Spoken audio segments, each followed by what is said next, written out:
તો hey guys welcome to our new vlog. આજની એક મસ્ત મજાની વાર્તા લઈને પાછા આવી ગયા છે બરાબર. આજની વાર્તા છે ને શંકર અને પાર્વતીની છે બરાબર, અને ગણેશજીની. હા, ઓખા. ઓખા. હા. તો આજની વાર્તા છે ને ગણેશજી અને પાર્વતી અને શંકરજીની છે બરાબર. અને ચૈતર મહિનો છે આટલા કરવાની. ચૈતર મહિનો છે ને તો શંકર ભગવાન ને પાર્વતીની આ જે વાર્તા છે એ તમે ખાલી એકવાર સાંભળશો ને તો તમને મજા આવશે. અને આ રિયલ ઘટના છે બરાબર. ગણપતિનો જન્મ કઈ રીતના થયો ને આ એની ઘટના છે. તો બાદ અમે છે ને આ વાર્તા ચાલુ કરો. હા, ચૈતર મહિનો આવ્યો ને એટલે ભોળાનાથ હોય કે મારે તપ કરવા જવું છે. એને કઈ હતું નહીં સંતાન. તે પાર્વતીજી શું કહે છે કે તમે તપ કરવા વયા જાઓ તો મારી પાસે કોણ રે, મને કેમ વળવે. એટલે ભોળાનાથ કહે છે કે એમાં શું કે હું તપ કરવા જાઉં જમણા અંગનો મેળ ઉછેડીને ગણપતિ બનાવજો અને દાવા પગના ઓખા નાખજો કે ગયા તપ કરવા ગયા ને તો નારદ મુનિ આવ્યા ને એટલે બે બાળક ભાળી ગયા. એ કે આના નહોતા ને ક્યાંથી બે બાળક કે. એટલે એ તો પાછા નારાયણ કરતા ગયા શંકર ભગવાન પાસે. એ કે અહીંયા તું તપ કરશો તારી ઘેરે બે બાળક રમે છે. એટલે કે છે મારી ઘેરે કે બે બાળક રમે. શંકર ભગવાન ભૂલી ગયા કે હું કહેતો આવ્યો હતો પાર્વતીજીને એક ઓખા બનાવજે ને એક ગણપતિ બનાવજે. એટલે એ આવતા પાર્વતી નાવા બેઠા હતા. આવ્યા ભોળાનાથ આવ્યા ને ગણે કે ખાઈ જાય એ ડેલ્યા દરવાજે ઊભા હતા ધ્યાન રાખીને કે કોઈને આવવા નહીં દેવાનું માતાજી નાવા દે ત્યાં સુધી. એટલે કે ખાઈ જા તો કે ક્યાંથી ખાઈ જા મારી માતાજી નાવા બેઠા છે. એટલે કે સર તારું ઘર થોડું છે મારું ઘર છે ભોળાનાથ એમ કહે છે. એટલે ભોળાનાથની રી ચડીને એટલે ડોકું ઉતારી નાખ્યો ગણપતિનું અને ઓખા હતાઈ ગઈ પડખે ઉડી હતી એમાં. ઓખા છોકરી હતી. આ બેનભાઈ બે હતા. એટલે કે ઈ હતાઈ ગઈ એમાં. ઈ કે ભાઈને મારી નાખ્યો મને મારી નાખશે બીકની મારી બિચારી એમાં હતા. તો પાર્વતીજી નાઈને આવ્યા ને કે ઓ તમે બહુ કરી કે.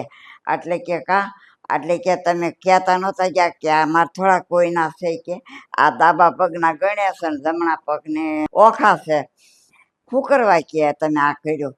પછી શંકર ભગવાનને અહીં આવ્યું કે હું વરદાન દેતો ગયો તો અને આને મેં ઓલું કર્યું. પાર્વતીજી મળ્યા કકળાટ કરવાનું રોવાનું ઓલું કરવા. એટલે શંકર ભગવાન કહે છે કે ના ના રોવામાં આગળ કે તમારા ગણપતિને હું હરજીવન કરી દઉં કે બહુ સારું. એનો માણસો તેને મોકલ્યા કે જે બજારમાં પેલું સામું મળે ને ગમે એ વસ્તુ જનાવર કૂતર્યું ગમે ગાય ગમે એ મળે ને એનું મસ્તક માથું ઉતારી લેવાનું. એટલે કે બહુ સારું.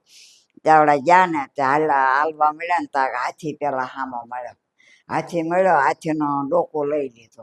ડોકો લઈને આવ્યા દીધું ભોળાનાથને. એ કે કોઈ સામો નહોતું મળ્યો અમને એક હાથી મળ્યો એટલે એનું ડોકું લીધું છે કે બહુ સારું. તે ગણપતિને બેહારીને જ્યાં ડોકું ઓલું ડોકું તો વયું ગયો હતો જ્યાં ડોકું બેહાર્યું તો ફાંદ વધી ગઈ બોય.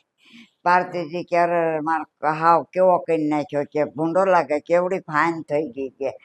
એટલે કે છે કાંઈ વાંધો નહીં ભોળાનાથ કે છે. એ કે મારા છોકરાને કોણ ગણે. એટલે ભોળાનાથે કીધું કે તારા છોકરાને કે હંધાય ગણશે મરણમાંય ગણશે જલમમાંય ગણશે અને હારે નરી હંધી તારા છોકરાને ગણશે કે બસ. એટલે કે પાર્વતીજી રાજી થઈ ગયા. તા ઓખા આવી ને ઓખાને પાર્વતીજી પૂછે છે ભાઈના માર્યો તો તું ક્યાં ગઈ હતી. એ કે હું વાહે જ ઊભી હતી કે એનું મોઢું ઉડાડી નાખ્યું પહેલા વહેલા કે તે હું થોડીને ઓવડીમાં હતાઈ ગઈ. એટલે કે જા ચૈતર મહિનામાં મીઠું નહીં લેવાનું કે અને મીઠું નહીં ખાવાનું મોળું આખો મહિનો મોળું ખાવાનું જે રહી શકે એ ન રહી શકે એ તો ખાય જ છે કે બહુ સારું. એટલે ગણપતિની સ્થાપના પેલા કરે બધી વસ્તુ પેલા મરણ હોય તો પેલા અને લગ્ન હોય પેલા હોય. આ વરદાન એને આપ્યું. હા એને વરદાન આપ્યું હતું એટલે ગણપતિને પેલા આ રીતના હતું બરાબર ને. હા તો ગાઈસ આ રીતના છે ને કઈક ગણપતિની વાર્તા હતી બરાબર. આપણે સ્થાપના પેલા કઈ રીતના કરવી બરાબર કે એની શું કરવા સ્થાપના કરવી લોકોને નો ખ્યાલ હોય પણ આ વાર્તામાંથી તમને થોડો ઘણો ખ્યાલ આવી ગયો છે બરાબર. અને આવો વિડીયો જોવા માટે અમારી ચેનલને સબસ્ક્રાઇબ કરી દો અને શેર કરજો આ વિડીયો, જે લોકોને ન ખબર હોય ને ખ્યાલ આવે.